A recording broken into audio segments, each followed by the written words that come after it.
Welcome to the No Life Gaming Podcast and Show. This is where we talk about gaming, tech, science, art, culture, media, whatever we want to talk about. We do talk about it. Today, we got a few games that we've been playing that we're going to be talking about. There's a review that I've put up, and we'll jump into that a little bit. We got some news, and then we got a couple of deep topics, one being the AMD price scandal. It's a very current and very big news. As well as the Google memo, which came out a couple weeks ago, but we weren't here last week, and I do want to touch on it. It's a very important topic, and we'll jump into that towards the end of the show. Don't forget to head over to our Twitter at No Life's Gaming and our Twitch /No_lives. Things are starting to ramp up a little bit. We're starting to get more content out at you. We're starting to do more streaming. Things are starting to be put in place. Probably once fall comes around, we'll be full steam ahead on this channel. And don't forget to share the channel, share our videos, share our tweets. You know, just pass it around. We can get us some subscribers and get this party started, because we need all the help we can get at the moment right now. As a new channel, it is difficult to kind of get your start. So any little bit helps. So if you do enjoy the show and you want to see it grow and see us do different things, feel free to share our stuff around. And that's all we ask for.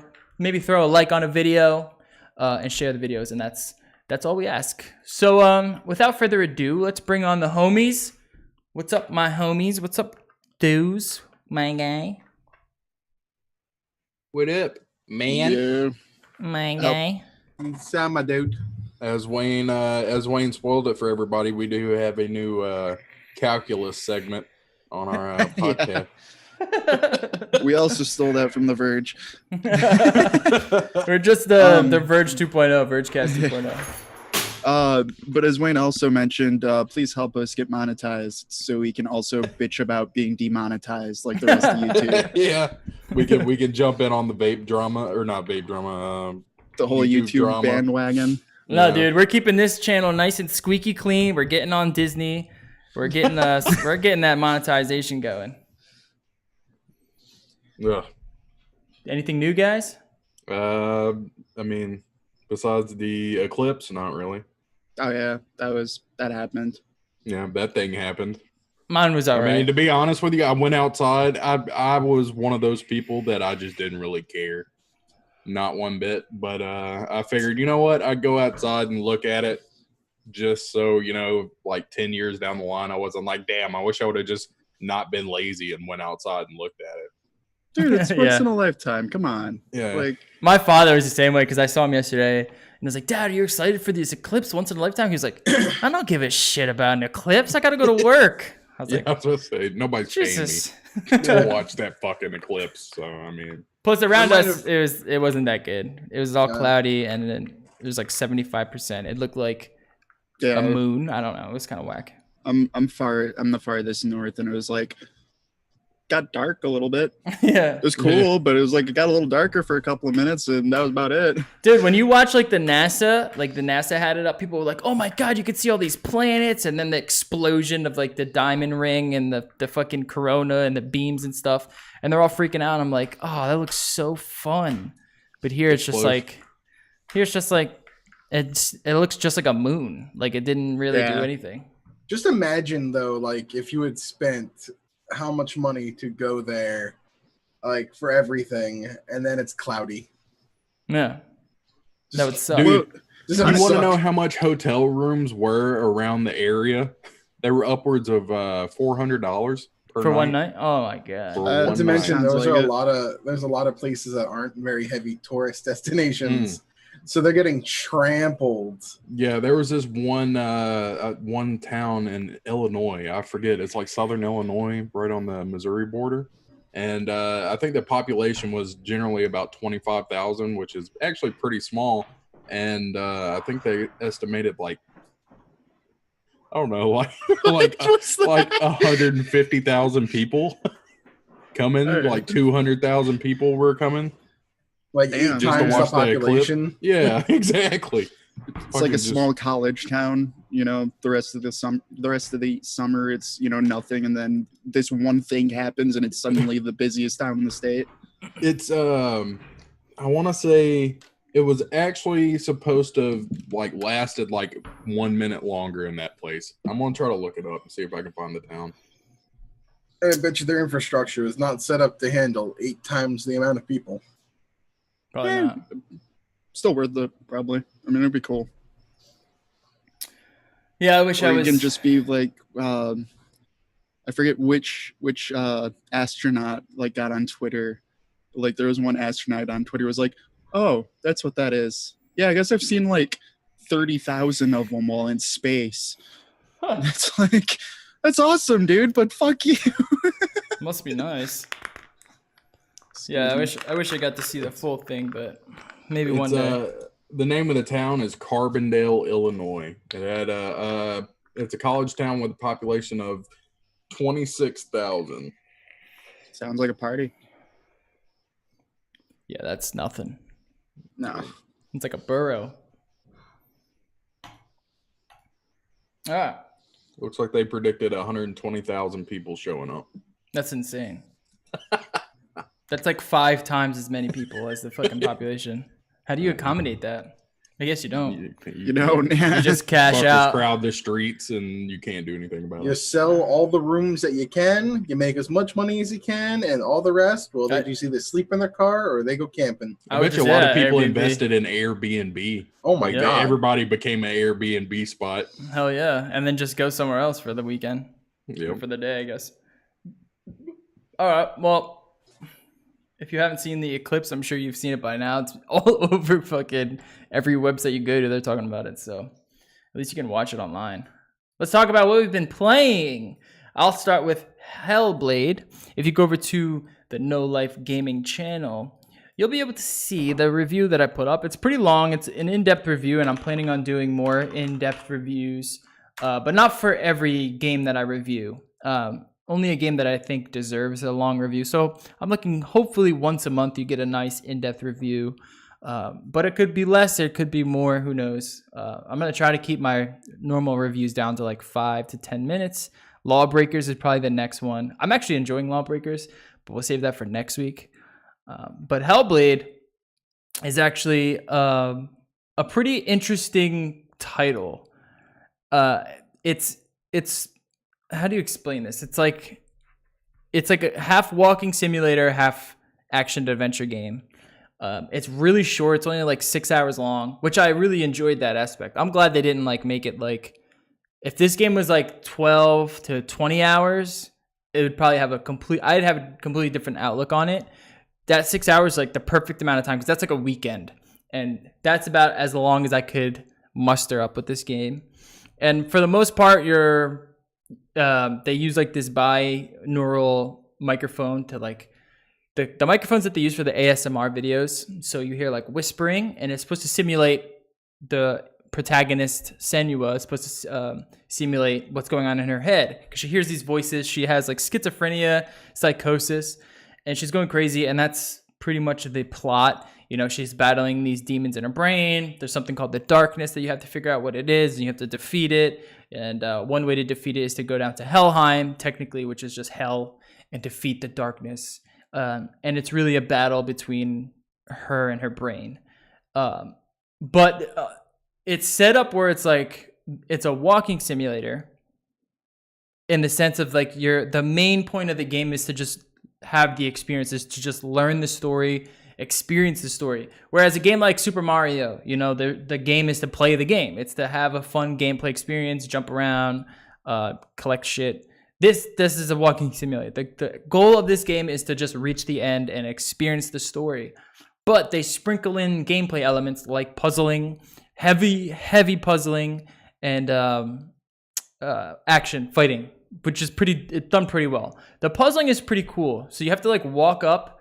Let me see if I can put the review up so you guys can watch it while I talk about this. But the way that the puzzling is done, it's like you get stuck at a door, and it has these symbols on it. And these symbols basically dictate, okay, you have to find this type of symbol in the world. So you'll find like sticks that line up to make the symbol. And then you'll use that to kind of open the door. And that's the only puzzle. They only did one kind of puzzle in this game. And you probably do this about 10, 12 times. And it gets tiring, man. Like, I could understand it 3 or 4 times. In the beginning, the puzzle's great. You know, the puzzle is fun in the beginning. But it slowly or quickly gets really slow and just boring and more of an annoyance. But they break that up a little bit with the fighting, which is done really well. Unfortunately, the fighting is pretty easy and there's not many enemy variants. You mainly fight like these 3 different dudes. There's a couple bosses, and that's really it. There's really only 7 to 8 different kind of dudes that you fight. And then before you know it, the story's over. With all that being said, I think it's a great experience to have because the story is well done. The actress, the game actress, Melina Juergens, is the best I've ever seen it. I don't think that I've seen a better one. Maybe Metal Gear Solid 5, or one of the Metal Gears maybe has a better actor, but this was probably the most memorable. She did just a phenomenal job. I think it's more of how the developers, Ninja Theory, translated her into like graphic form, like how they translate her emotions and her facial features and the way she moves, and you could like see the sadness in her face, which is really difficult to do through just like polygons and shit. So I think that is what stuck out to me, and that's her performance was really memorable and made the game for me. It made me want to finish it. But with all that being said, I think you should experience it. It's $30. That might be a little too much. If it was $60, I'd say no, stay away from it. But I'd say if you can get it for like $20, $30 maybe, if you are interested in walking simulators, you'll probably really enjoy this one. And if you have a weekend to kill. If you're looking for a good game to get into, this is definitely not one. And I would completely skip it. You're going to hear a lot about it. Some people were saying this is a Game of the Year contender. I completely disagree. I think it's a good experience, but I don't think it's nothing. Yeah, it's just not fully fledged. It's just not fully fledged, like a full-fledged game. It's not fully put together because it's an indie developer, you know? If this was like a AAA title, they call it a AAA independent title, which is bullshit. It's an indie title, and you can see it throughout the entire game. But if they had like a AAA team, AAA financing behind it, and they created like a Witcher experience where this is like a 60, 80-hour game, there's like loot systems, there's other gameplay elements, there's other puzzles, then this would be a different story. But because it's so linear, it's so restricted, there's only a couple things that you do, it's really hard to say, like, you know, am I ever going to play this again? Definitely not. There's no replayability to it. It's really, one of the questions that I kept asking myself was like, could they make this a movie? Like, could I get the same experience that I got from this game as a movie? And I honestly think you can, because that's kind of what these walking simulators do. They're a little bit more immersive of a movie. And I don't think that means it's a good game if you can translate it into a movie so easily. But I would check out the reviews, check out our review on our channel. And if it interests you, if the story interests you, then give it a try, because it is a good experience. But other than that, I would probably stay away from it. Have you, did you ever play Heavenly Sword on PS3? No, I haven't. That's the other game that they made. Yeah. That is a really good game. That's what I heard. If it's on the PSN store, I'm not sure if it's on the PSN store or if you would have to buy it. I would highly suggest going back and playing that game, because it's a really good experience, especially if you like games like God of War. Yeah. But it's a better story than the God of War story, in my opinion. But Yeah, it's a really good game. And it's a full game, right? It's not like a walking sim. No, not even slightly. Yeah, no. Like I said, I would relate it more to like a God of War game. And I think that's why they did the combat so well. You could see that they had experience doing combat, because the combat's fun. It's sort of Dark Souls like, when it's sort of hack and slash like. It's just kind of everything else. Just, I wish that they just put more into it. I wish there was more things to do, and I wish that it was more of a game, because it teeters on that line between walking sim and regular game, but it just doesn't fully do one or the other. So you're not as invested into it as a game, but you're also not.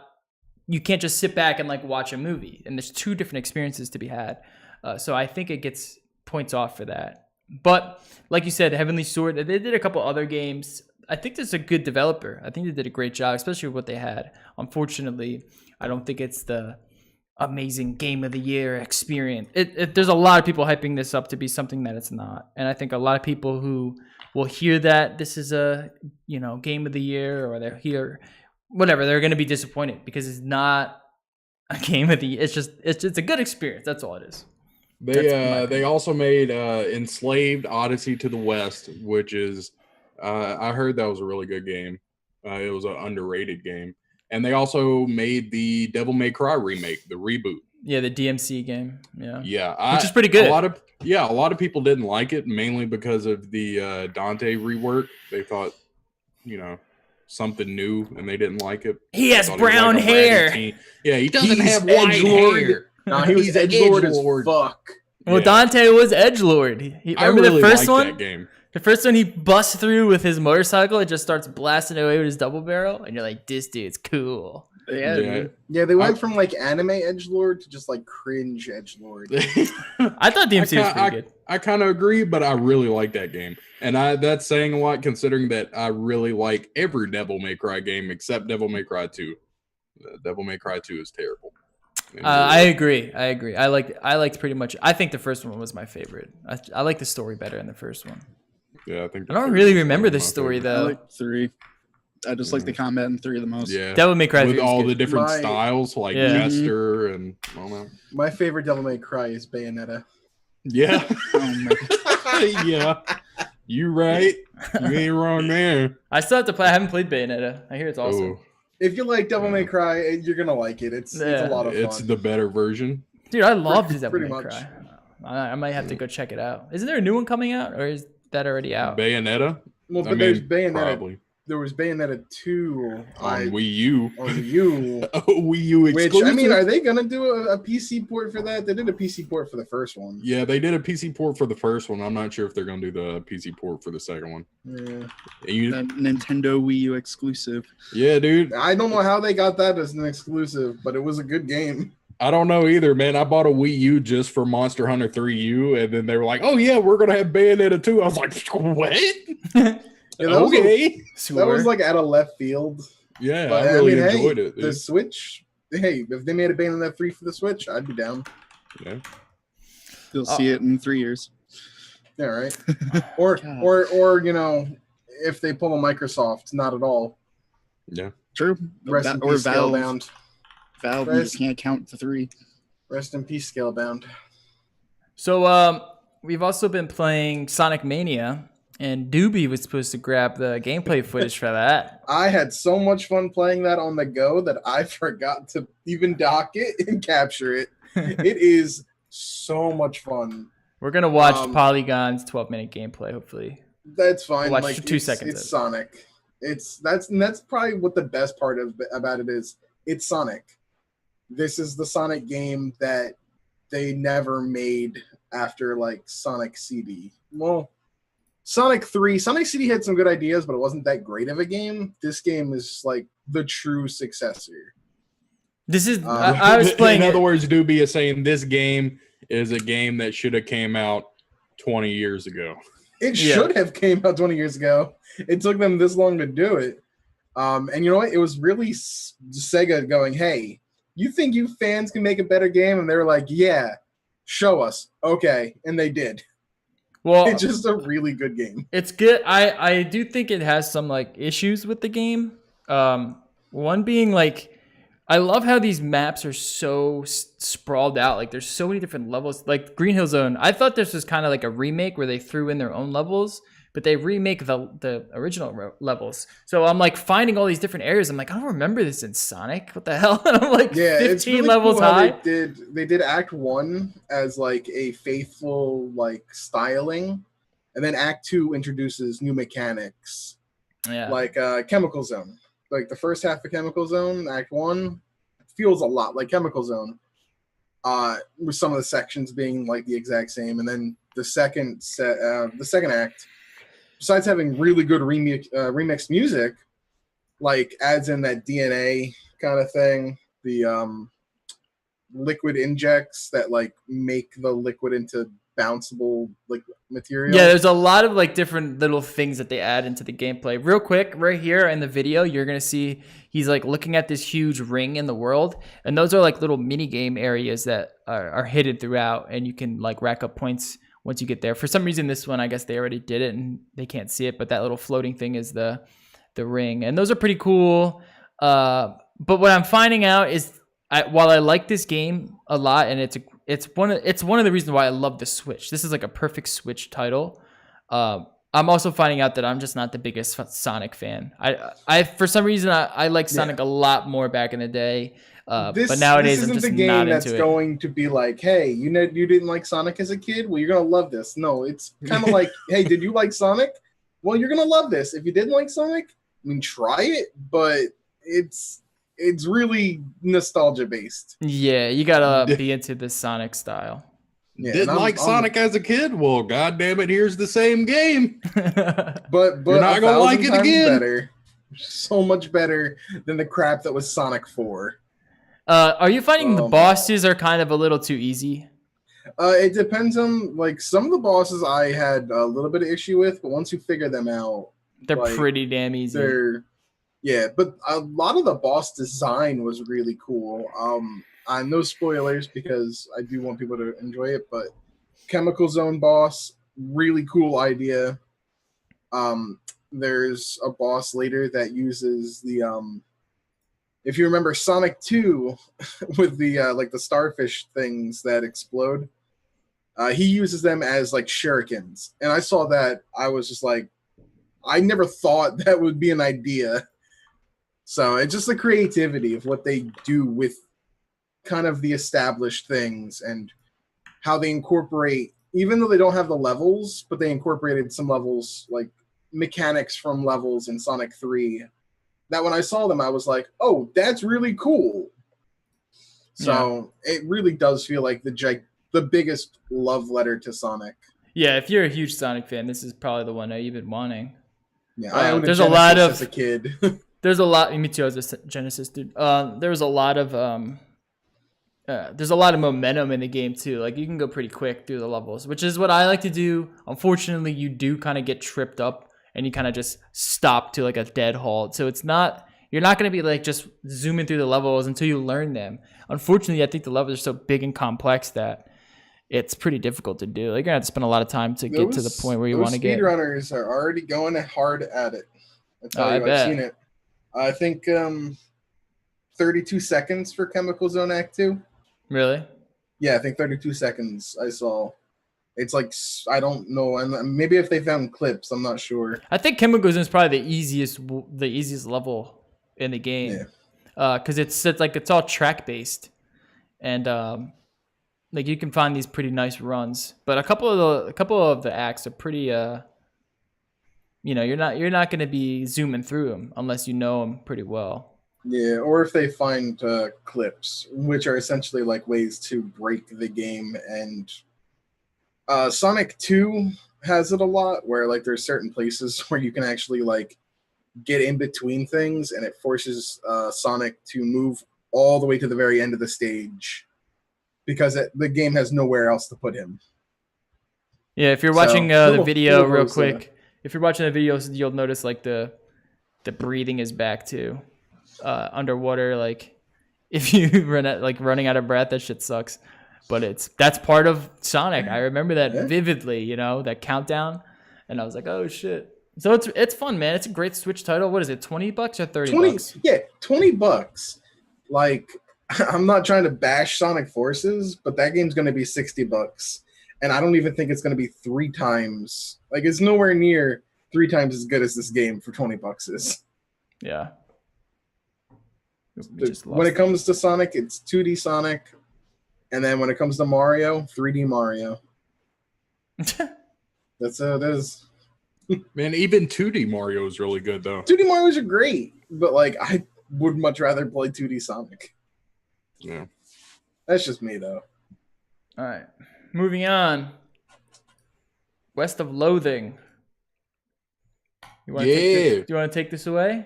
Yeah, man. I picked it gameplay. up.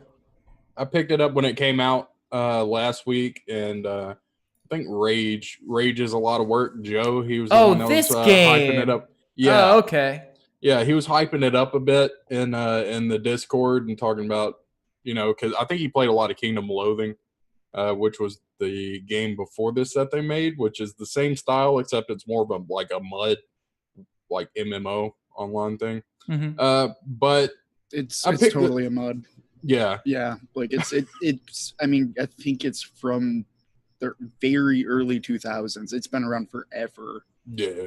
So I mean, all it is it's mainly just like humor and satire and in RPG format is basically what it is. If you are waiting for the new South Park game, the new South Park RPG, and you've just been sitting around waiting for it, pick this game up.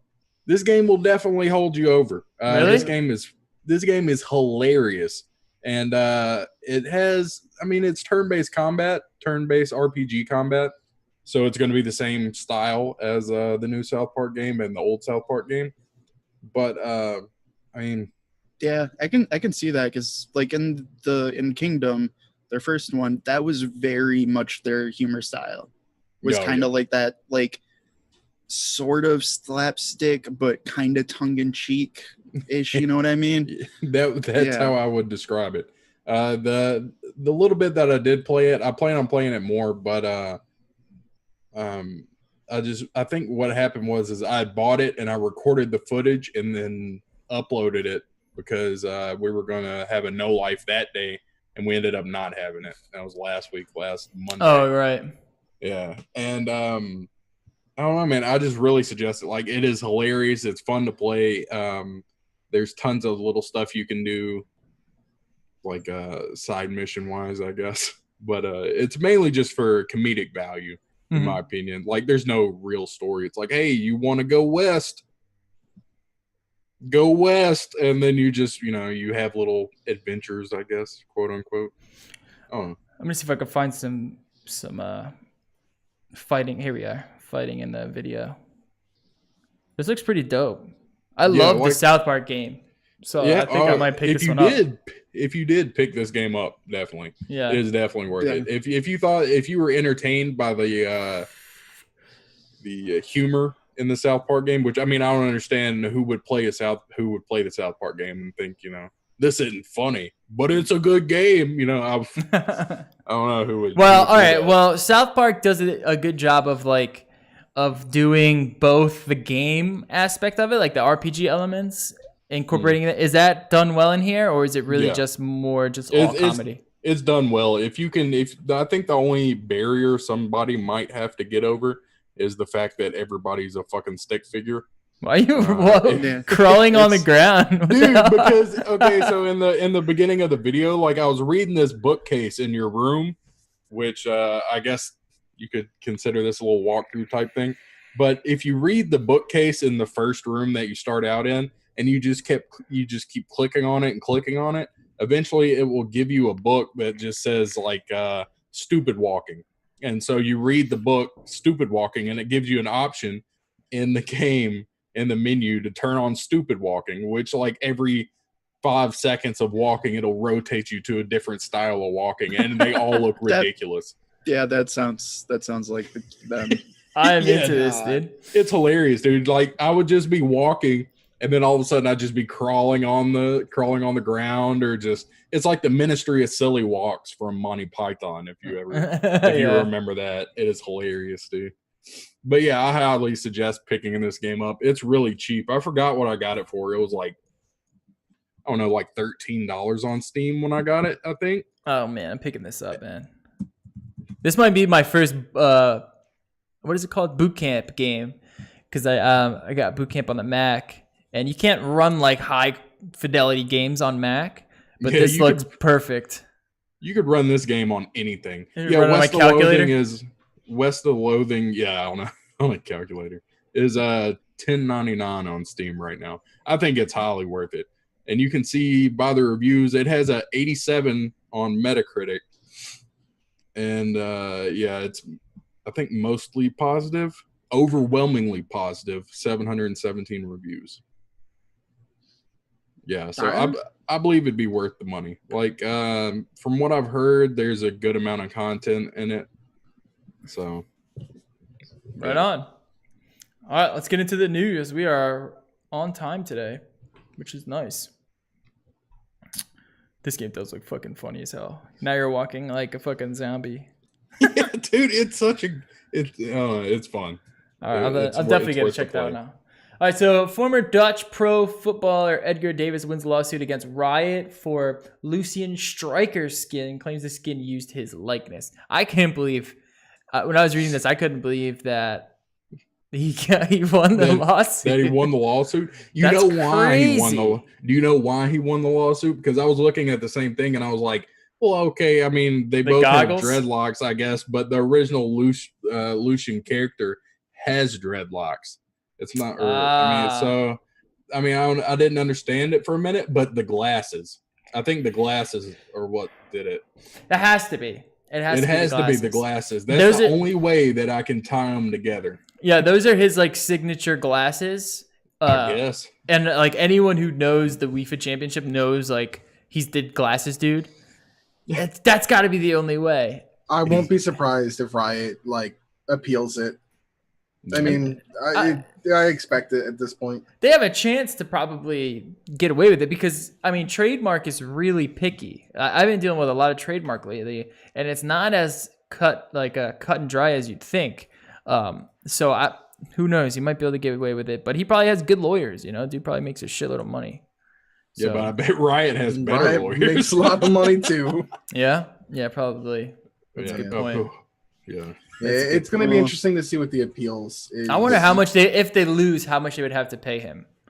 Honestly, probably it wouldn't even make a really that big of a dent to him. I believe. Yeah. Like I think in the article it states that they have to compensate him for the skin sales. Like he gets Which a would still be a good amount, but Yeah. like okay, Riot's now owned by Tencent in China, aka we own how much of China? Like, Yeah, they would have to calculate how much money the skin made in the Netherlands. which I think It's would probably honestly, nothing. it probably costs more to fight it with the lawyers that they have than to That's just insane. go ahead and pay. This it'll is- probably get settled. Yeah, Yeah, they should just pay him off. Whatever. Did you say it was owned? You say Riot's owned by Tencent in China now? Did you know Tencent just came out with a MOBA on the mobile market? not surprised. Yeah, Tencent owns Riot completely now. Some of the characters include Superman and Batman and Lubu. Sure, Man. Sure. Why not? Whatever. why not mobile games? Yeah. Why not? Why not China Mobile? Okay. Blizzard are still updating Warcraft 3 after 15 years. And you can see the patch notes if you want to go check it out over on Rock Paper Shotgun. Warcraft 3 is the fucking greatest, maybe one of the greatest RTS games ever. I loved the Warcraft 3 when I was into it. I still play it sometimes for fun. I Not bet gonna lie. it. Like, Well, yeah. I do not doubt Not only did they put a update on the PTR, which apparently Warcraft 3 has a PTR now, but Really? looking bad Yeah. for some other games. yeah.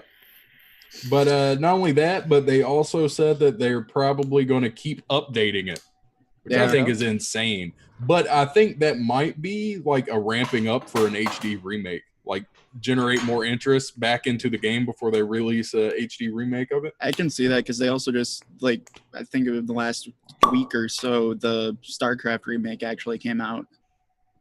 So Yep. the StarCraft remake's like out now. So that I can see that them doing that, especially And if they've then- been like if that's been selling well for them. Oh yeah, I'm sure it has been. I don't Yeah. know. I don't know why it would not sell well, because Brood War is still a thing. Mhm. Competitive Brood War is still a thing. It's crazy. But I think I yeah, like it Warcraft 3 better than I liked StarCraft 2. Is yeah, that sacrilege? yeah, no, no, it's It's such it a all good depends on RTS. your play style. And I liked Warcraft 3 more, but there's definitely semantic arguments people will get into over which one's harder and thus better. Yeah, true. I think see that. StarCraft is harder, but I don't think it's better. I prefer Yeah. to play Warcraft. Same. But hopefully all of this is gearing up towards a Diablo 2 remake. That would be cool, but Yeah. we'll I see. don't know why they haven't done that did. already. Who knows? They might actually honestly come out with a fourth one too. There are rumors about that because they have been supposedly hiring people for An RPG. unannounced Diablo project, but at the same time that could also be like the Necromancer pack. Yeah. I mean, it seems like it's about time. Well, when did Diablo 3 come out? Feels Oh, like it came out quite a 2012? while ago. Yeah, it It's came been out like a while 5 years ago. now. Yeah. And I would say because StarCraft just got the remake. I would say maybe Warcraft is next. We would see a Warcraft remake and then maybe a Diablo after that. I can see you making a remake of Warcraft, but we're not gonna see A new one. a new Warcraft. No. No. I would Like, love that. World of Warcraft is the end of the line. Well, it's Yeah. it's not. Yeah, we'll see. I don't know if it'll be the end of the line, but they have said multiple times, like, yeah, we're not making a Warcraft 4 while we're still making stuff for WoW. Like, Yeah. we're not just going to cannibalize ourselves like that. Even though it's a Yeah. different genre, it's still the same universe, and they're really good at making lore, so they can't like Yeah, they this can't affects just, one like, thing and not the other. This isn't canon. Yeah, It's like, you can't do that to a whole game. Fuck Blizzard, pussies. What? Tell them to make another. fantastic. Tell them to make another Warcraft already. they will whenever have 7 million people stop giving them money every single month to play WoW. It's a different game though. It's a completely different experience. It is, but there's also newer people. How are like, people still playing I know, World of Warcraft? I know That's kids in crazy. high school, like my cousins who are like in high school. They were born when WoW came out. Basically, they're finally like trying it. Like, this is amazing. That is crazy. All right, next. 1 second here. Oh, do I great. say? Oh, great. Autoplay. What do you know? Dude, I put warnings on every single one that I find. Fucker. Yep. Fucking GameSpot. Of course it's GameSpot. Yeah, that's the only one that does autoplay videos. Yeah. They cuck us. So No Man's Sky big 1.3 update as new multiplayer support and much more. Here's the patch notes. Now, I have been seeing that people are saying No Man's Sky is gearing up to be a pretty fun experience. I also seen that it has like a graphical overhaul. I don't know when that happened. That might have been a couple patches ago. Oh no, this is this one. This is this one. It's coming to PS4 and PC today, adding a joint exploration, a graphical overhaul, and 30 hours of new story content, as well as multiplayer. Which when you see the multiplayer, you're just like an orb. Like the other person's just an orb. It's not. It's so fucking whack, dude. I don't know. This game, it's on its last legs. I think this will really test it. This will really test it. If people are excited and start buying it again, I don't see him really. I don't know. How long did they say they're going to do it? 2 years of support? I don't know if we'll get new people to buy it, but I can see it, giving the people who bought it a reason to actually play it for more than 5 minutes. I know that with the launch of this patch, they rolled out I think it was like a 60% off sale on Steam. Mhm. It was a decent sale. I mean, you could tell they were just trying to get more people to buy the damn game. Yeah. But I mean, if you're looking at the patch notes, like they changed a lot. It's like there's tons of stuff they did in this patch. Like every facet of the game, it looks like. But that being said, if this game was like $5, I still wouldn't buy it. Yeah, Fuck I Hello wouldn't- Games. I Fuck wouldn't their buy it whole either. marketing, their whole Twitter marketing campaign, and Sean Murray. I'm not giving him my money. Well, I think that's why they're supporting this game, because they're not making money on this. No one's gonna buy this game. I think they're doing it to clear their name, to say, look, at least these guys supported the game. At least they got shit on. They did some shady shit. They got shit on. They deserved every bit of it. But at least they owned up to their mistakes and they supported the game. Maybe that'll help them in the future when they release new games or get jobs somewhere. So that I do like that about it. I'm not gonna put this game. Its game just looks dumb. When Sean Murray's filling out his application for Burger King, He's gonna be working at the next Starbucks. I'm brought out. support for the game. Yeah, I mean, like you said, good on them for supporting the game and not just dropping it when they realized that everybody despised them. Yeah. But yeah, I will never buy another game from Hello Games. Actually, I didn't even buy No Man's Sky, so I guess I lucked out because I didn't pre-order. Yeah. Never. I never pre-order games or movies. Movies. Or shut up. I don't know why I said that. He said pre-order movies, and I was like, man, I hadn't been to the theater in a while, but You can actually pre-order tickets now. It's dumb, but you can. You can pre-order Like for anything Age of these days. Empires, not Age of Empires. Fuck, Assassin's Creed. Couldn't you like buy the game and get a pre-ordered Pre-order ticket? ticket to the freaking movie? Ubisoft's whole livelihood rests on the laurels of the pre-order concept. What did Kate just pre-ordered something really weird the other day, and it was like I don't remember what it was. Oh, it was the brand new vinyl she pre-ordered. Science fiction. Oh. Yeah, and she didn't even listen to the album yet. She pre-ordered the vinyl. Dude, it's a good album though. She loves it. She's been listening to it for a while now. I think it's all right. I like a couple other songs, but is that a fucking cockatoo? Did I just hear that? Is there some kind of fucking wildlife going on? Jerry. Is that your bird, Jerry? Do you have birds in your house? No, but I'm in the garage currently, and there's a rather large wildlife population. I'll put it that way. Like out in the backyard.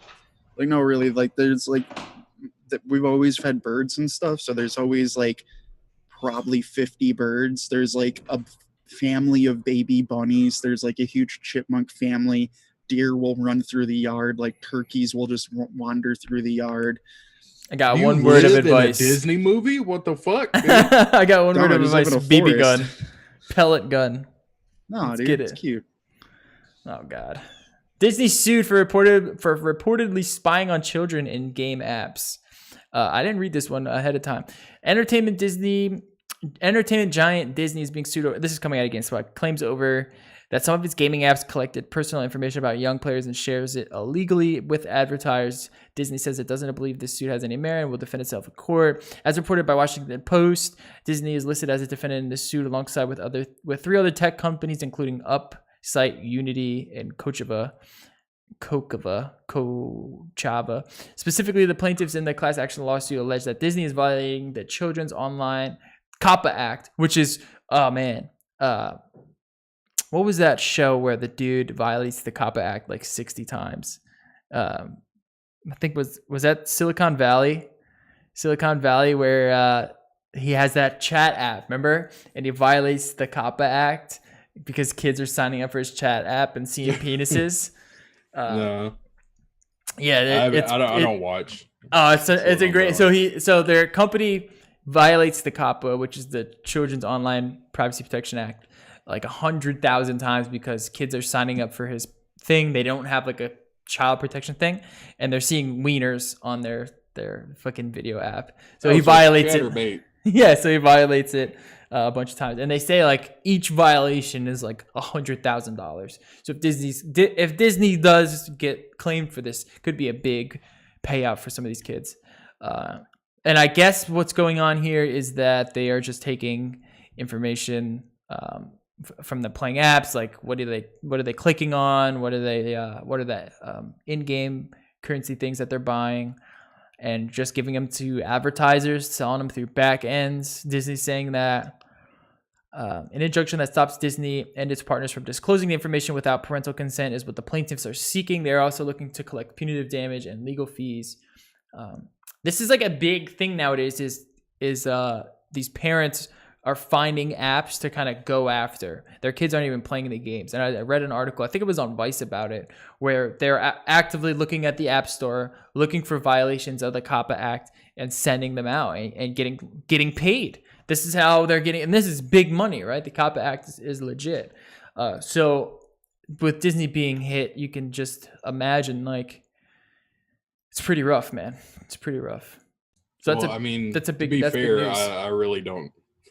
I really wouldn't be surprised if Disney was gathering information on the kids playing their games and What do you think selling it to about advertisers. If you think about everyone's doing it, they just got caught or they didn't. You Yeah. know, they I mean, didn't hide their Vizio checks. got in a lot of trouble a couple of years ago because they were monitoring every single Vizio TV that was ever purchased without anyone knowing and then selling that information. It's huge money. Everyone does it. It's huge money. You know, selling like advertising data. It's a great way to, if you are a company or you're an entrepreneur, you want to start a company, doing that is a good way. Teaming up with these companies, saying, look, you know, sell your advertising data. Just put up a big long terms of service and privacy policy. They don't read it. Click right through it. Sell that data right off. Stick it in there somewhere. Yeah, sell that data right off. Make a ton of money. Well, I mean, in the age of ad blocker, you got to be creative, right? Yeah, exactly. So that's an interesting story. Moving on. Oh, I did it again, didn't I? Yes, I did. So this looks interesting as well. Another game that I'm into. Age of Empires 4 coming from Company of Heroes devs. After returning to Age of Empires 2 for an HD, this is coming out of Rock Paper Shotgun again. After returning to Age of Empires 2 for an HD re-release and several years of new expansions reviving the long dormant real-time strategy series, Microsoft has finally announced a brand new installment. Age of Empires 4 is in the works, which I'm so, man, yes, yeah. All right, if I rank my RTS, my favorite RTSs, let me think. What would yours guys' be? Maybe I'll piggyback off of some of yours. Well, Age of Empires 2 is definitely up there Yeah. with Warcraft 3 and StarCraft. Am I the only one who liked the first one a little bit better?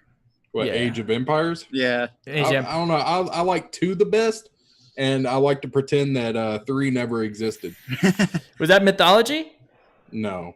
No, Age that of was another Mythology? one. No. That was another Oh. one entirely still. I liked Warcraft Age of Mythology. up there.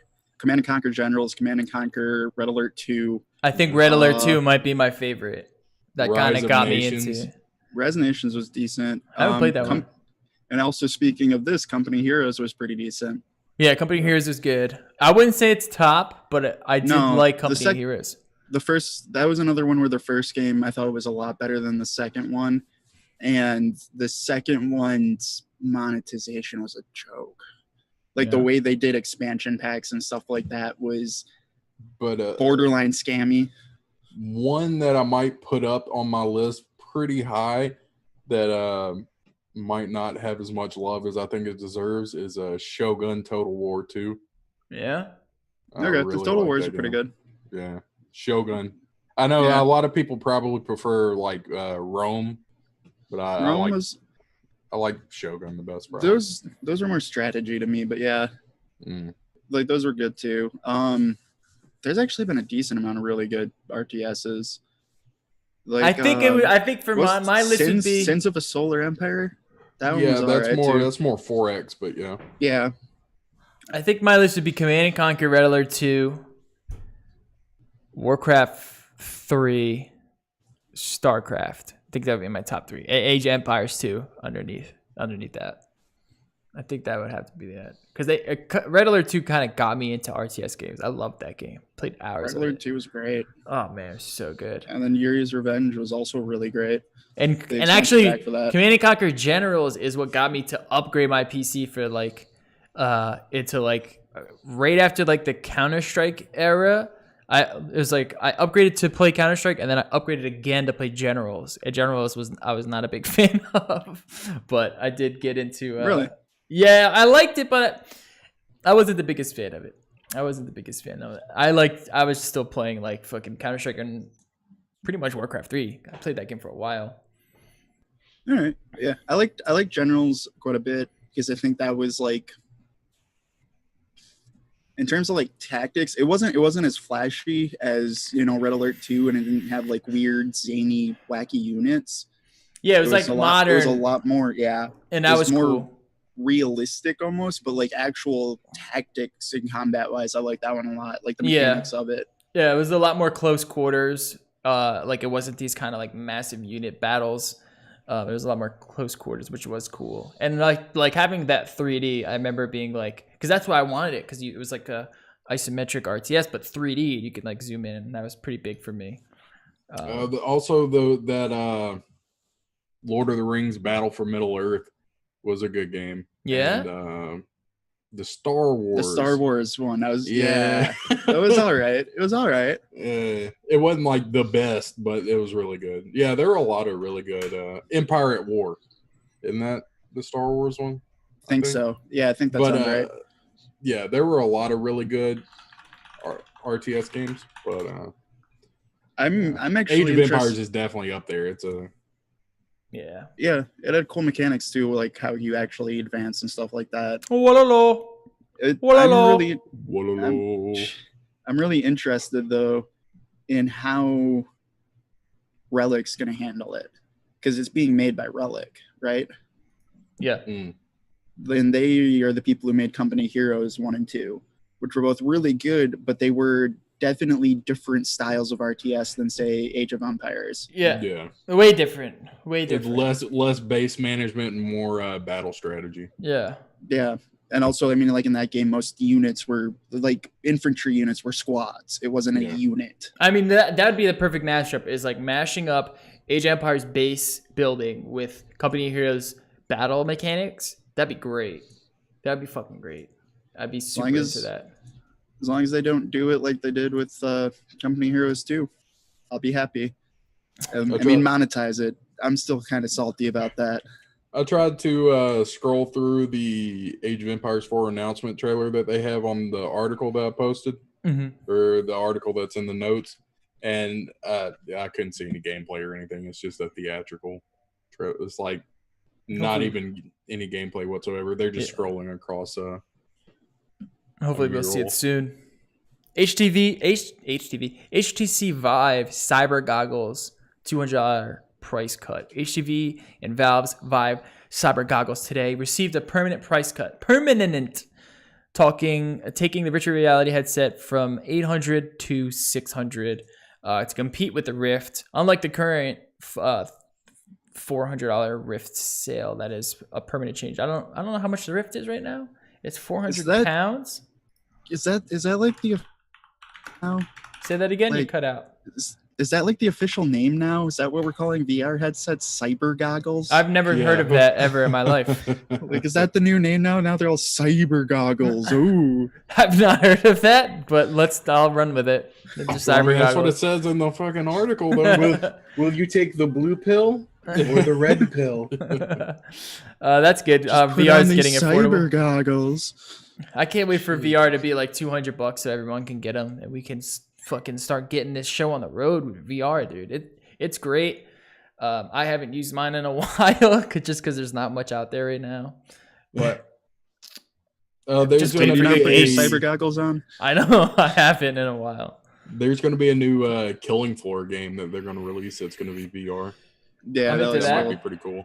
That looks actually really cool. Yeah, I think saw that. Robo Recall is probably the best VR game out right now. Probably the best VR experience that you can have. I highly, highly recommend that. Once you get into VR, get Robo Recall. You'll have a fucking more than the Rick and Morty game. Wait, 100% more.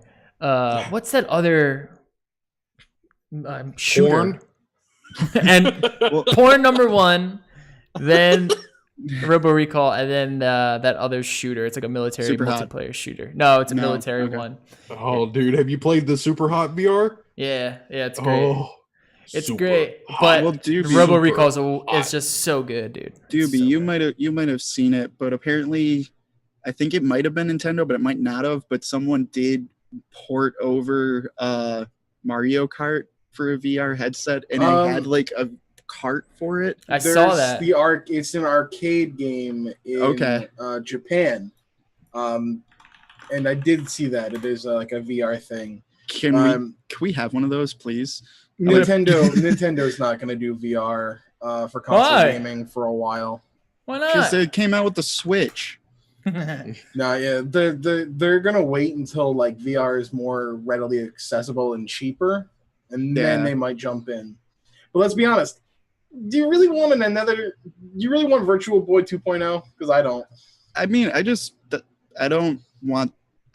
having had a headset and also like a phone headset where you do have to put a phone on your face, I don't want to switch on my fucking face. No, that would be terrible. Did you guys humor me? Did you guys ever actually play a Virtual Boy? Yes. Nah. Yeah, I had to. I have. My cousin had one. Thank God I didn't have one because I played that motherfucker. I played the tennis game for probably like 30 minutes, and I had a headache. I'm surprised you. For the day. I had a headache after 10 minutes of that thing. So if you're watching, go ahead.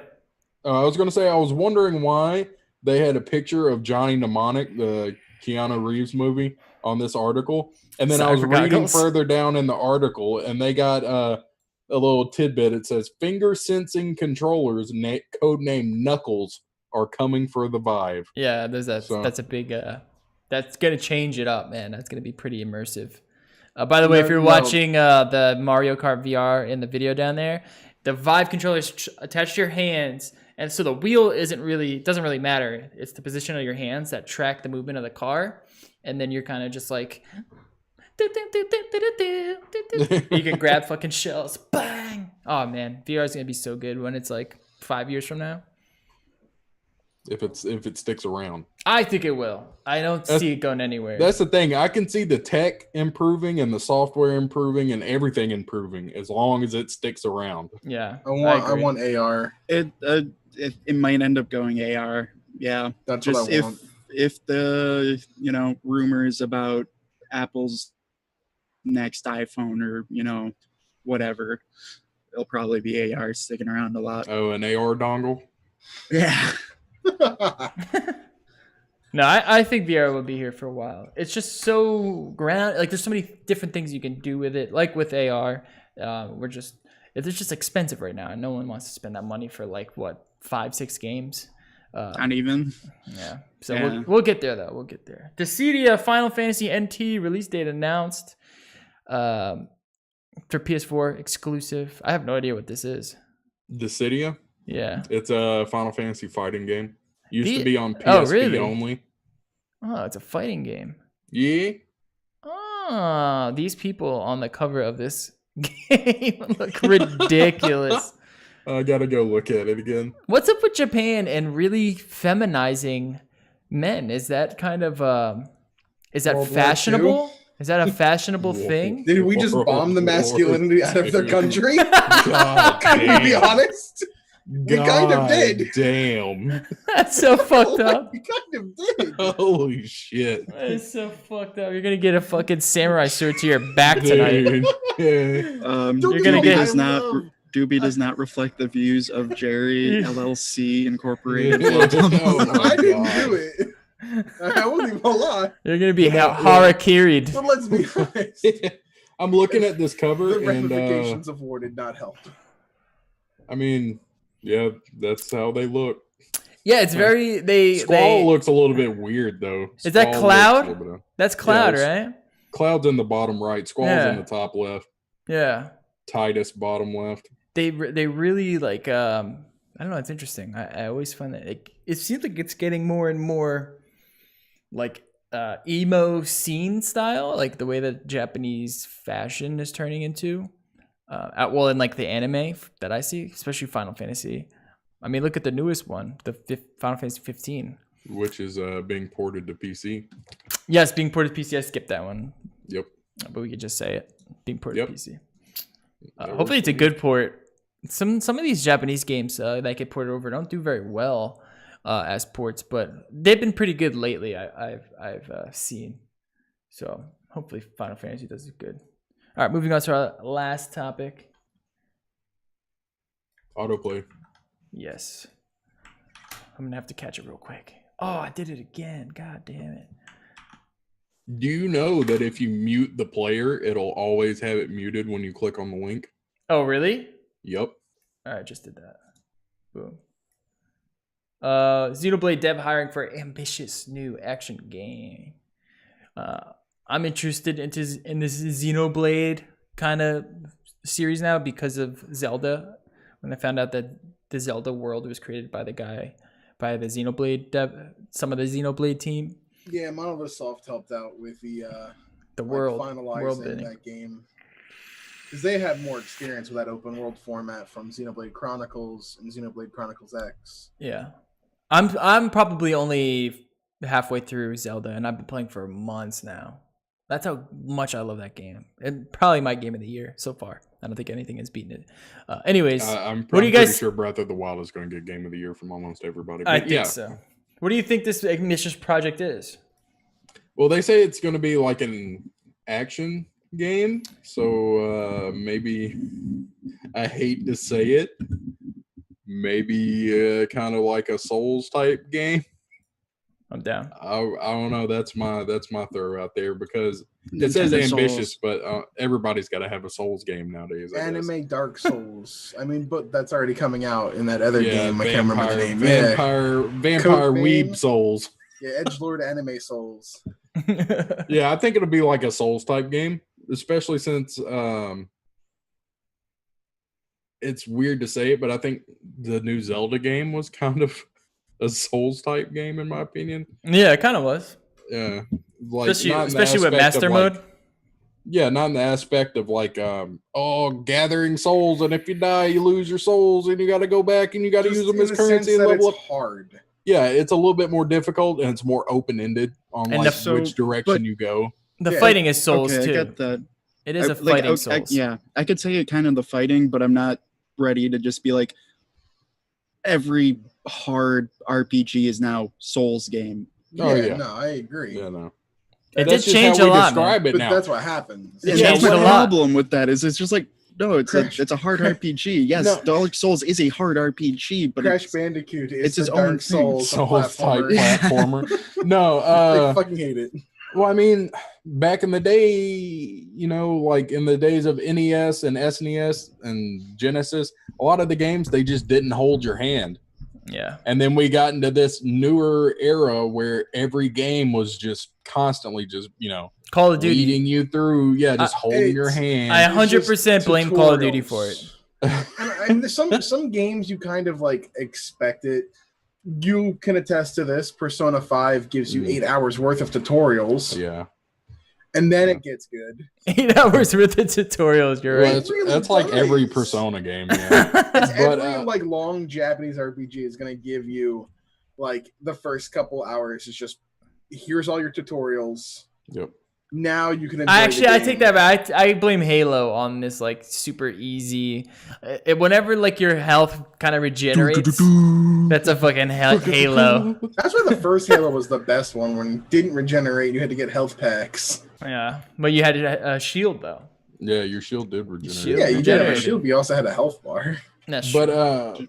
But yeah, and then Dark Souls came along, or Demon Souls came along rather, and it stopped holding your hand. Yeah. And then everybody was like, "Oh my god, this is just a new wave." It's not really. It's just it's just difficult, hard. but it's just an fair. old game. Yeah, Yeah, it's difficult, but it's fair, and they don't hold your hand. And that's just how everybody describes difficult but fair now. It's like, it's kind of like Dark Souls. Oh, you mean it's just not treating me like I'm a fucking toddler? Is that what it's doing? Yeah. Okay. Well, yeah. I miss the days of like when games like I've mentioned this before, but like the like Mega Man X2, how that game just kind of like shows you in the intro. All right, Ego Raptor. But that's what I'm saying. His video is one of the best fucking videos on this subject because it's really a really good description of good game design. I don't know, what are you talking about? What's good about it? Ego How Raptor. the game doesn't. Yeah, go ahead. Oh no, just I know what that you're talking about. In Ego Mega Raptor. Man X2, there's like no tutorial whatsoever, play. and the only way that you learn how to play the game is through actual gameplay in the beginning of the game. And Ego Raptor made a really good video. It's kind of old now. I'm not sure how old it is, but it's pretty It's old. a couple years old, but it's still Yeah. really good. It's a really good video in describing why that's the best way to do it. And it makes sense. It's a Well, really that's good video. well, Hellblade was like that, and that was one of the best parts about Hellblade was learning. Like, oh, you could do this. Oh, you could do that.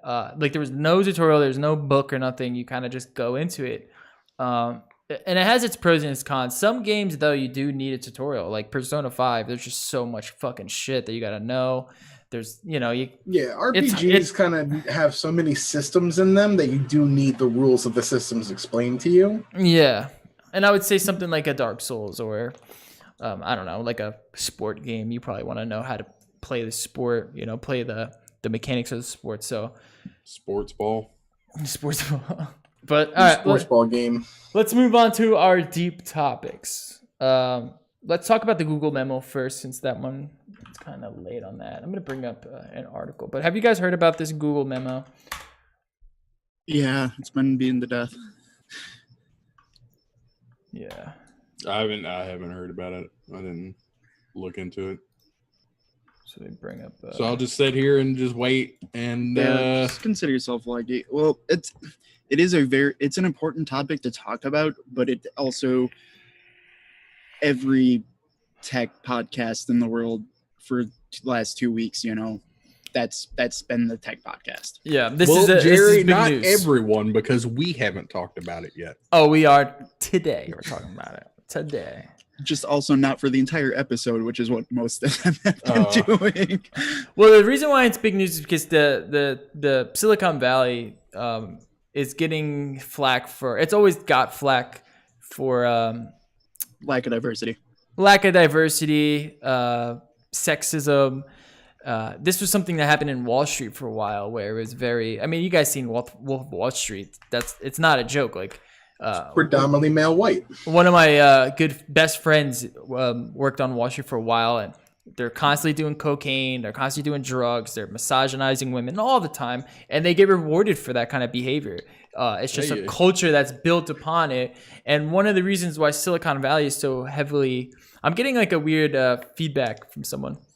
One of the reasons why it's so a big thing in Silicon Valley is because it's supposed to be like they have a lot of these ambitious mission statements on these companies. A lot of like these like vegan dudes and we're the most transparent company, and it's just kind of like a hypocritical statement from a lot of these Silicon Valley companies, and they don't want to build up that kind of Wall Street style misogynistic environment. And then what happened was this Google employee, I'm not sure what he did. I forget. He was just an engineer, I guess. James Damore released like this huge dissertation that he sent out to Google. 5,000 words. Yeah, it's a long, like kind of like on the spectrum style a piece of writing that this dude wrote. And he basically says like that we should be playing towards the traits of our biological characteristics. So women are more adept at being emotional. They're more adept at the reason why women aren't seen in these higher positions is because they value different things than men do. Men value status. They value materialism. They value different things, and that's why you'll often see a man staying late at the office. The man is often seen to provide, where women, they value more family. They value more emotional success than men do. So he's saying stuff like that, like, we should, here at Google, I think we should be taking these classes and playing towards these traits rather than trying to be so diverse and be so open and have this kind of steady playing field where you have to hire someone just because you need that diversity. He makes some good points, and other points, that can be contested. But like I said, the big reason why this is big is because there's that dichotomy in Silicon Valley. Google is often seen as like the best place to work, best place to go if you're, looking for some kind of diverse work environment to challenge your skills. And they've gotten in trouble before for being this kind of misogynistic place, and there's a lot of white men in leading positions. So go ahead. And some of the stuff he said was just straight wrong. Like his actual facts and behind a lot of it were just like, what you'd find on Reddit r/r/red pill. Red pill. Yeah, but like it wasn't. If you actually looked into the actual science, you're like, you're completely wrong. But yeah, let's see if we can find something he was actually wrong on. I'm gonna see if I can find something. I was gonna say that if that memo read a lot like what you were saying, it read like that was probably the most un-2017 memo. Yeah, I've ever Well, heard. the interesting thing. Why would he say that we need to play on the strengths of sexes, like what female traits are and what male traits are? Why wouldn't you just say individual? Why don't you play your individual strengths? See, this is I see. Is he made this entire thing, and like towards the end, he was even like, "But we should hire people as individuals." Yeah. But here's my 5,000 words saying why men are better than women for this job. But everyone's an individual. Yeah, it's kind of like covering your own ass at the very end. It's like, why didn't you just say that at the beginning and save us fucking 5,000 words? But I mean, it's like starting your sentence. I mean, I'm not racist, but like, no, you already just buried yourself in a hole. Yeah, exactly. Like I got no. I mean, that doesn't make any sense to me. I understand that individuals do have individual strengths and weaknesses, and it has been on a very common stereotype that what he's talking about. It sounds to me like the guy's just talking out of his ass. He belongs on red pill, right? I mean, the thing. He probably does have some good points in there, but they're just overshadowed by generalizations. As someone who grew up in a household that had gender roles reversed, and by that I mean my dad was the sensitive one, and my mom's the one who was like, "You get in a fight in school? Go kick his ass." So like, this kind of talk is just bullshit to me. Yeah, the thing that people that he didn't understand, and that now there's like this whole thing where it's like the alt right versus the alt left. They make their points known, and they think their points are 100% prophecy, right? They think that whatever they say is 100% true, and it's same on the other side. There's no play here in the middle, because he's right. There are, if we're going to completely generalize sexes and we're going to completely generalize certain races, sure, maybe most women value staying at home and having children and being like a kind of housewife, and then generalizing on the men's side, men value status and materialistic stuff. But that's kind of not how the world is today. There's so many people trying to actively kind of go against those norms, because that's how they are, Some women want to work. Some women I know lots of women who are much smarter than many of the men I know. They just are. They're just so brilliant. They're so bright, and they're the hard workers. Kate is someone that is a very hard worker. Always worked ever since I've known her. She's had a job, and she's constantly at work doing stuff. So when you release something like this and you say we should be placating to the characteristics of our biological sense, it doesn't really make sense, because we're not at that stage anymore. This isn't the 1950s. We've seen through the science and through the data that that's not how it works. Now, the problem that I see is how he kind of gets picked up now by like Stefan Molyneux and the red pill community, all these alt-right guys. And now they're like, now he's their Jesus, right? He came out to challenge the left and the left's opinion. It has nothing to do with that. He had an idea that he heard on some shitty YouTube channel. Maybe he watched a little bit too much of Stefan Molyneux, and he just regurgitated this fact, right? Yeah, he didn't really think about it. I do almost feel bad for him, because you do have to take into account the kid's young. He is a kid. Yeah, like he's basically a kid, and it was probably dad's probably not around so much, right? He probably never learned how to throw a football or something, so he's watching men like Stefan Molyneux, now honestly, maybe Stefan Molyneux is now his dad. For me, it was just like, honestly, like the problem I do have with it is I still haven't been made aware of like how many people he sent it to. And he did put it apparently, supposedly, like on a meme board, but it very obviously wasn't a meme. But it like where I'm just give a little bit of sympathy is like, I don't know, the kid could have been 20. Here's his existential crisis, and he's trying to figure it out. Like, you know what I mean? Mm-hmm. Doesn't sound like he put it on a meme board. Sound like he put it on a manifesto board. I mean, to be honest with you, still saying you probably should have gotten fired. Like, Google has every right to do that, in my opinion. They're a private company. I'd fire him if I was the CEO of Google. I'd fire him. There's no room for that. If nothing else, just to save face now. Well, I mean, what position does he hold? Right, he's just an engineer. He's just some engineer dude, and it was leaked. There was I don't know what this memo situation is. Like, I don't know if they're just allowed to just send memos to everyone, but somehow it got passed around. Google has their own to Motherboard, I think, broke the story. Yeah, Google, the way Google, they have their own like in-house, so to say, like in-company version of Google Plus, basically. Like they have their own little, social network inside of Google, and that's how it got spread. Probably just regular Google Plus because nobody else uses it. So they might as well. No, I mean, if it's just some engineer, it's just an employee. Is that what it is? Yeah. He's just a low-level employee. Who cares then? Why is this big news? Well, because it's, I don't know. Did you hear who offered him a job? Stephen Molyneux? Probably Donald Trump. No, Julian Assange gave him a job. What? I was gonna say Breitbart. Julian Assange. He's the worst. I hate All right. Well, I mean, okay, sure, whatever. But no, but I don't see why this is big news then. I mean, what he said's dumb, but if he's just like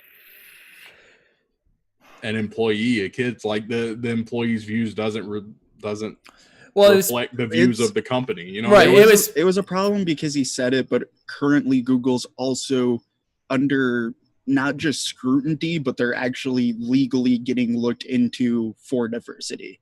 Well, also a lot of issues. Silicon Valley. Like, this is a problem in Silicon Valley. Motherboard gets a hold of the story, and they want to exploit it, right? They want to exploit the dichotomy between the left ideals of Silicon Valley and what's really happening with the misogyny. So they found a way to exploit him, unfortunately at his expense. Maybe he gets a job with Julian Assange. I don't know, but you see something like this, and you see the backlash on both sides, and no one's really talking about like the points that he made that were correct, right? Some of the points that he made. He's just some kid, right? He watched a little bit too much of this YouTube stuff. Maybe he has some good ideas. He's obviously a smart dude. He's working at Google.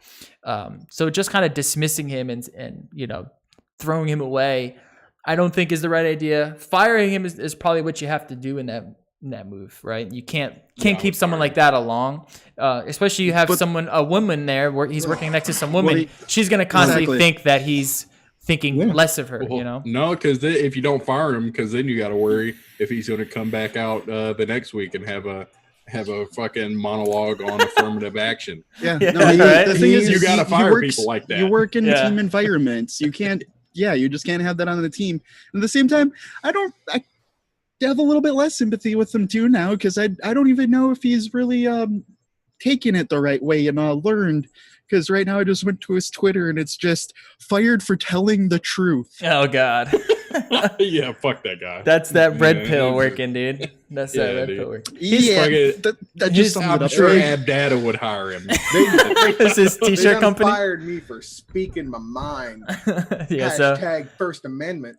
I think I think that it's he also is an interesting story. He's promoting his website firedforthetruth.com.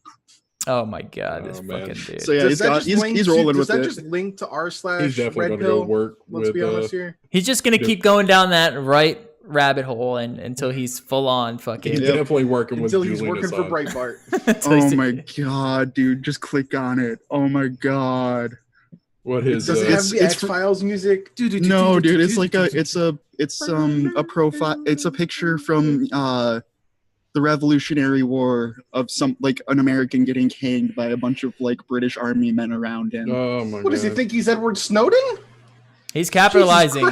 He's capitalizing on this press. I mean, I don't blame him for it, but I don't think that's his. I don't know. That's what he thinks. He's the alt-right Jesus right now. Yeah, he's. I don't even know if that's alt-right though. I mean, no, I'm just saying he's the red pill Jesus. Attach themselves to him. He's definitely red pill. All right, let's move on to our next deep Don't worry, his interview with Milo is up. Yeah, another dude that I'm just not gonna say anything further. How about that? How about we just skip that? Okay, so this is a big story. This is a big story. This is a good site we can feature them. So AMD. Everyone knows AMD. They just released their new graphics card, the Vega graphics card, the 56 and the 64. Kind of underwhelming. they're underwhelming, but they were priced pretty well, right? They were priced competitively, except there's an interesting little asterisk there after the pricing. So what happened was a bunch of reviewers got in these cards with the certain price, right? The $499 price, $500 you get the RX Vega 64, which is the good one. That's the one you want. That's the one that battles against the 1080. $500. Not a bad price. So you're doing your review at that price. You have to do your review right at a certain price. That factors into your review. Is this card worth it at this price? Well, what happened was that AMD got in trouble because that was just the release price. And they didn't tell anyone until a little bit later, once the price started to go up and people were like, wait, are these cards getting mined? What's going on here? What's going on with this bundle situation? Why are these cards not $500 anymore? They're rising. Come to find out that AMD, that was just the release price, and that the prices are reflective of the market and they could go up. And now RX Vega 64s can look at $600, which is a completely different kind of review scheme. Now that card is worthless. No one's going to buy a Vega 64 at $600 because just buy a 1080 Ti. Right. Exactly. So, and that fucks your reviews, and a lot of reviewers got up in arms, and it is a big hit. And I remember Jerry sent me over that article before, and we were like, this can't be. There's no way they would allow a price of $600 for an RX 64 because it doesn't compete at that price level with Nvidia. They would just, why would you buy a lesser card for the same amount of money, right? That also runs hotter. That also runs hotter. Draws more power. Draws way more power and maybe uglier. You're not using NVIDIA. You're not using G-Sync. A lot of people want to use that NVIDIA, that NVIDIA side. They're the same thing. Like What? they're really the same. FreeSync and G-Sync, they're really the same thing. Well, I'm saying like the NVIDIA software. It's just the NVIDIA one just costs $200 more. Well, you're also in the NVIDIA not GameWorks. What is it called? Game Experience or something. So you're using there's differences there. Yeah. So, well, that's so actually something I want to get into too, though. Go ahead. Is because that rabbit hole actually even goes down deeper, because someone also found out, they did a bunch of research, the Radeon packs, which you can still honestly at this point, you probably can't even buy at normal price. The monitor that you could buy with that is currently it's like $934 for a Samsung super nice FreeSync monitor. Someone did a bunch of research about 5 weeks ago. You could have bought that monitor for about $730. Oh, wow. And the entire point of the pack is you're supposed to get $200 off the monitor. Yeah. So that's a price gouge. That's what price gouging is. So here's a statement by AMD. Radeon RX Vega 64 demand continues to exceed expectations. Is it really now? I don't think it is. AMD is working closely because people are trying to buy it for the first price, but apparently that rebate that you were also mentioning, the rumor is you were limited to 275 per seller. So for wholesale? Newegg had 275 rebates they could sell. Gone in so 2 hours. AMD is closely working with its partners to address this demand. Our initial launch quantities include standalone Radeon RX 64 Vega at an SCP of $500, RX Vega 64 Black packs at $600, and RX Vega Aqua packs at $700. We are working with our partners to restock all SKUs of Radeon Vega 64, including the standalone cards and gamer packs, over the next few weeks. And you should expect quantities of Vega to start arriving in the coming days. So there is a question. Who cares? Well, there is questions to be had to is this a fault of AMD or is this a fault of the resellers? No, it's the fault of AMD. Yeah. But some are saying this is not, they want this price, but because of the market and because of the demand, that the resellers have to sell at this price. Well, the problem is the resellers are having them to actually buy them for over $500.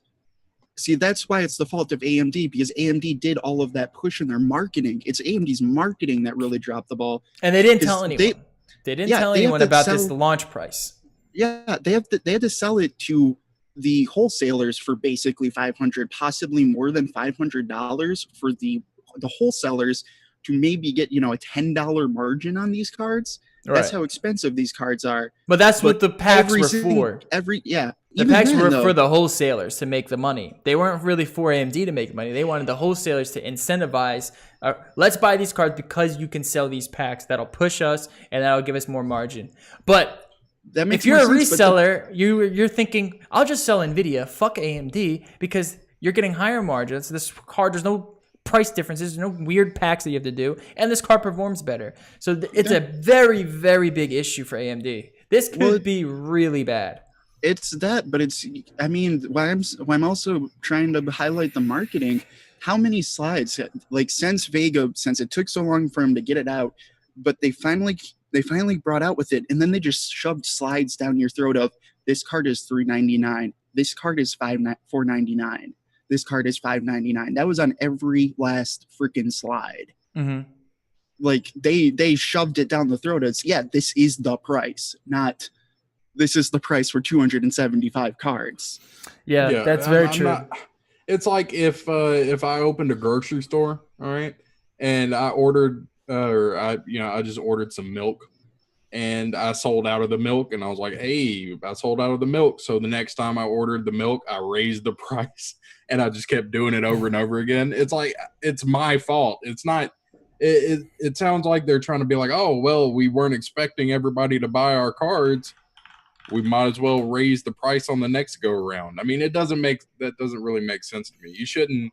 And I imagine the reviewers are upset. I would be upset if I was given information of, this is what the price point is going to be, review it at that price point, right. And then you do, and then they change the price point, and then you just sound like you don't know what you're talking about. Now, in the video down below, you're going to see JC's. I'm still getting that weird feedback. I don't know if it's Doobie. It might be Jerry. Oh, it is you. It is you. Anyways, Jay's 2 cents down in the bottom. He is super pissed off, and he made a video today. He's talking about it on Linus's podcast. What is his podcast called? WAN Show. Yeah, right? WAN Show. Weekly analysis and news or whatever. He was talking about how he's not going to fucking review him. He's going to not review him out much. He's going to buy the card himself. He's not going to take any review. He's not going to take the cards from them. They're not going to. No. He's not going to allow them to give him card. He's going to buy the card himself at the price that he can and review it later down the line instead of doing this rush. Anytime you subscribe to a bunch of tech reviewers, they all release their fucking reviews at the same time. Jay's will now be later down the line for AMD because he's pissed off at this, and rightfully so. No, it's that his were always later because he does kind of do that. Like, he's always been a reviewer where he wants to fully review it versus trying to hit that embargo date. But with the Radeon stuff, he said he's doing that for all Radeon products forever now. Like, not just these cards, like anything AMD Radeon comes out with, he's like, no, yeah, he's done with them. He's pissed off. I don't know if that's, I don't know. It's a shitty situation because you have essentially a card that just makes no sense at that price. So what are they gonna do if they can't get that price back down to original launch price? They're fucked. I think they don't have the tech. They rushed their tech out. They rushed their stock out. That's why the launch was so bad. The delay was bad. So they rushed all this stuff out. They just don't have the technology to compete with NVIDIA at that price. They don't have the manpower. They don't have the distribution. They relied on these reviewers to give them that free promo to hopefully get them enough started to maybe keep that price down during the long run. They really relied on the free press of these reviewers. And I think that is a good move on Jay's part, because that, if they all did that, well, then AMD would have to get their shit together, right? But there's, Linus, all the other guys, they're still going to get their cards for free, and they're going to review them as soon as they come out. They want the views. They want that ad revenue. So I do applaud Jay for taking that stand against AMD because it's pretty shitty, man. It's essentially free marketing, like they were saying on the WAN show. It's essentially free marketing at the expense of their integrity. If you're someone who only watched that review and you see Jay, he's like, this card's awesome at this price, and then you buy it $100 higher and you find out the card doesn't even compete with the 1080, that you might not ever watch that reviewer again, right? So on that part, yeah, man, you got to be careful. You got to just, it's rough. It's a rough situation. It's even worse too, because this is all happening. This is all only with the 56, or not the 56, the 64. The 56 hasn't even launched yet. Yeah. It's not out till the end of the month. So is that actually 400 or is that 500 now? Because like that was looking like a really good card for $400, but it might now be a $500 card going up against the 1080. That's a good question. Let's see if there's any news on that right now, really quick. I don't see anything on pricing. I don't see anything yet. Imagine if they increase it another $100. It doesn't make any sense for any of these cards, and that will really hurt that company, man. That would really hurt them. So as you can see, if you're still waiting around for these cards, I would just go Nvidia. That's what I recommend. Yeah, and the biggest bummer about all of this is now Nvidia has no reason to release Volta. Well, like they've said they're not going to release anything because I don't think they need to.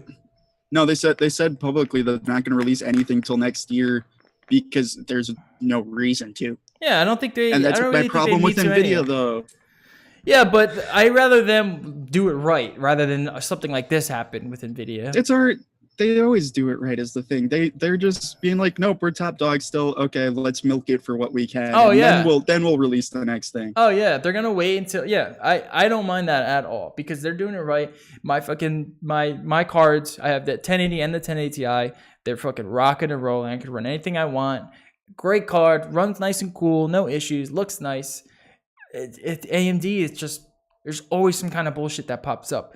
What was the last series of cards they had? Weren't they? Maybe it was 2 series ago, but they had that the Fury stuff with the original HBM. So fucking hot. They were just running the Fury. way too hot, dude. And it was that Fury situation. I think the biggest scandal. They called it the Fury. The biggest scandal they've had, Nvidia's had, was or I guess it was just EVGA when those PCBs started to light up and they were exploding in people's computers. Do you remember that? They were showing video. Some dude was just like filming and his computer explodes and starts sparking. That's pretty bad, but that's not really Nvidia's fault. It's pretty rough, man.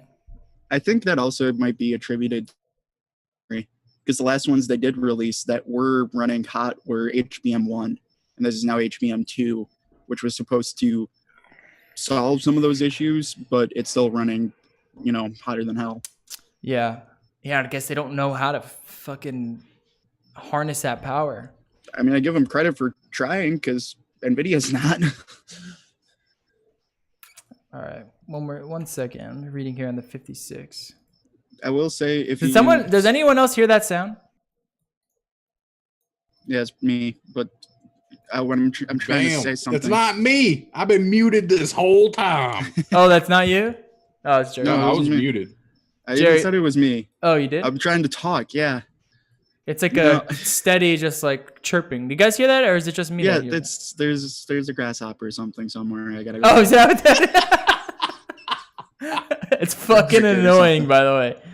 I don't see any prices elsewhere online. Also, don't come close to the prices quoted by AMD only last week. While the Radeon 56 is conspicuous by its absence. What did you play this week, Wayne? Yeah, we don't know right now with the 56. I can assume that it's got the same pricing structure. I wouldn't expect it to be any different. Why would it be different, right? Why? I'm trying to think why that one would have the launch price and the other one wouldn't, It only makes sense. I expect it to go up 100. Yeah, it has to. It can't. It wouldn't make any sense. And you're right. That one's the card that probably most people would buy at that price. They're not going to spend. Oh man, it's rough. AMD, man, what are you doing? Why wouldn't they just be transparent about it, or just say, look, it's not ready yet. We can't get the fucking card done in time. We're not that good as Nvidia. Sorry, guys. Well, they kind of did admit that because apparently this one was them admitting like there was someone at Radeon who was interviewed, and it basically response was, yes, we know we can't compete with Nvidia at the high end, but this is us making an attempt, and we have no consumer base there, so this is us trying to get 10% or 5% of the consumer base, which kind of also is a shitty answer, but yeah. Yeah, that's rough for AMD, man. I mean, I guess this is a way to why get. wouldn't you just try to lock down the mid-range game? They got a pretty decent lockdown on the mid-range game. Do they really though? Yeah. Because it sounds like spec-wise, you're paying not even that much less than like a 1070. Well, yeah. What's mid-range? Like a 1050? Mid-range would be like that 1060. Yeah, mid-range would be that 1060, 580, 480 era. Around $200 is the mid-range. $200. Yeah, I guess the 580 would be good. I mean, that's what Apple they got that deal with Apple now, so that's probably nice for them.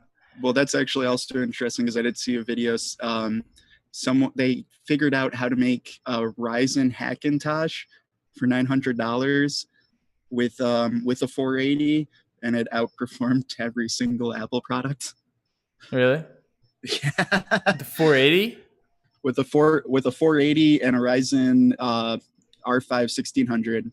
They built it for $900, and it outperformed even the $5.5 Mac Pro. I believe it. I believe it. Hackintosh always, man. Yeah, AMD, man. I don't know. They're not gonna be able to. I guess. So what would the 1070 be like? High mid? Yeah, like it's high mid. Like I would say high end is like 1080 Ti, and there's no one touching that one. Like the 1070 is kind of like that middle ground entry into high end, or like higher mid range. But like the true mid range. That's the card you want. That's the card you want. The 1070 is probably the best card to buy right now for the money. But price per dollar, I think the 1080 is still the best. I wouldn't say right now I'd buy a 1080 right now, because 1070s are still on. Yeah, 1070s on average are still going for about the same price or more as 1080s because of the whole mining crap. Oh, really? Yeah. Yeah, 1080 then. Just get a 1080. I know it's expensive, but it'll last you a while. And you'll just wait till Volta comes out and you'll be good, dude. It's, like, that's where AMD has made a killing, is that $200 mark, is that is actually probably a solid 80% of graphics card sales are like, nope, I'm spending $200 for a graphics card, and that's good. Because you think, okay, I'm going to build a PC, and I'm going to do my gaming on my PC, right? So it has to be at least a little bit better than my PS4 Xbox, and around $200 plus the price of the other PC. That should get you to around $600. And that should build you a nice computer that's a little bit more powerful than I don't know though, that Xbox One X with them 12 teraflops coming in, boy. What you gonna do, boy? You guys see that Xbox pre-orders are up? Xbox One X pre-orders. You can go get them. Project Scorpios. Oh, look at Steve. What's his name? Steve Burke, right? From Steve Burke from Gamers Nexus, right there on video. I didn't even see you there, buddy. Look at that long, gorgeous locks. I'm getting Project Scorpio, so I don't know. This is all right. So you can go pick up the Xbox One X Project Scorpio edition pre-order right now for $500. Bada bing, bada boom. I'm grabbing one. Best. So how many X's? How many X's did you just say in that sentence? How many S's did you just say in that sentence? I don't know. Too many.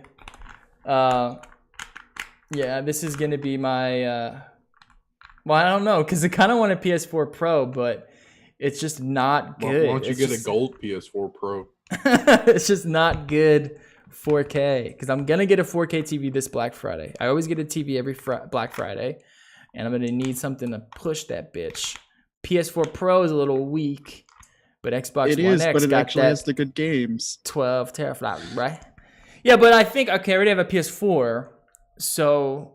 Do I really need the PS4 Pro? Do I really need to spend the extra when I could go get an Xbox Scorpio? And then, I don't know. It's a tough decision. I would wait personally, but Plus, I think. For a minute there, Jerry. Yeah, you just play all your third-party Jerry's content image froze on your Xbox. Third party, yeah. Well, it's a third-party machine. That's all it is. I'm cool with that, dude. I'm cool with third party. All right. I think that's it for the show. I don't think there's any other news that we need to get into, right? You guys doing anything for the channel this week or no? I'm gonna be out in South Africa this weekend, so I won't be back until. You're gonna be kicking it with Joel. I don't think I'm gonna be here next week either for the show. I'm not going to be here next week because I have a birthday to go to. You're always at birthday parties, Doobie. My family has a lot of summer birthdays. You're a birthday man. My man. mother You, have has. more, you guys have more birthdays than I have family members. Have You a got lot of humans? numbers. Yeah. Oh, okay. I was just wondering. Every time I was trying to talk, it was like nothing. I was like, yeah. But anyway, my mother has 13 brothers and sisters, and I don't go to that many birthday parties. So. Yeah, my family's not very big on birthdays, unfortunately. But my birthday's coming up soon, next month. Woo woo. Yeah, so maybe probably no show next week unless you two are gonna do it. You guys plan on doing a show next week or no? Maybe we could do like Get Cassandra on stream. here and do a Oh, no. bullshit show. There you go. just do a drunk show Yeah. or something. Junk show. Well, I mean, I can't do a drunk show because Yeah. I got to work. But I don't really I might want make to, up- but I might make up for it on Tuesday. Mario and Rabbids comes out, so Nice. I might just live stream that on our Twitch. Mario XCOM. Pretty much. I mean, I like XCOM, so Yeah. But do you like rabbits? That's the question that you need to answer. the minions of the video game world. Not really, but I'm willing to give it a chance. I think I'm gonna pass on Mario Rabbids. Unfortunately, I already paid for it, so we're gonna you try pre-ordered it. Yeah, I pre-ordered it. You're a madman. It's just easier for me and my finances. You're a just madman. got it. I mean, it's more okay when you got to pre-order the fourth game to come out. All right, so probably no I want show the next Switch week. to go good. Just release games. Fuck. It'll be another year. Another year, they'll have a couple more games, and you'll be Just good. wait for Mario Odyssey, October. Sonic Mania is good, dude, and Zelda's good, and Splatoon 2 is good too. I'm waiting for these indie games to fucking drop. Like Like they Dead Cells. keep getting pushed back. Yeah, probably because they're just chilling, dog. They're like, no one's buying a Switch right now because fucking no games. I want Hollow Knight. I want No, Dead it's 'cause it's Cells. sold out Because it's sold everywhere. out. Stardew Valley. I want these games. No, you can get a Switch now. You can get a Switch anywhere now. They're go anywhere, starting go. to restock pretty well right now. I know that better they're- than at least they have been. I know, at least I know in Philly, they're everywhere now. But watch You it can by pick 'em up. when October comes for Mario Odyssey and Christmas. That's when it's going to be a bitch again to find them. Now it's But, like kind of that sweet spot. It's gonna be a rough Christmas for games, for sure. Oh God. You know what happens next Tuesday, right? No. Destiny 2 beta. Oh, yeah. Oh, baby. Yeah, let's do that. Yeah, Let's do that inside the man. show. All right, let's push it. Let's push it then. We'll do that because I'll be back by then. That'd be a good way to come home and relax. Play some fucking beta Destiny 2. We need to figure out like clan stuff and then. Dude, it's gonna be dope.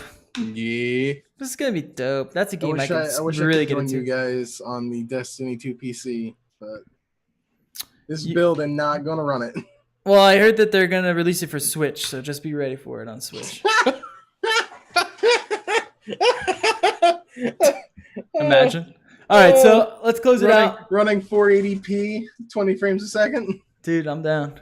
All right, guys. Thank you all for listening. Go check out our Twitter, No Lives Gaming, and our Twitch, No Lives. I might do some streaming a little bit later. Lawbreakers. I don't know yet. Just follow us on Twitter and you'll find out. And also, yeah, don't expect a show next week until I get back, and then maybe a Destiny show, some kind of streaming. Follow us. Yeah. All right. Say goodbye, everyone. Peace. Peace, peace. Peace. Sign up for the Dragon Ball Fighter Z beta tomorrow.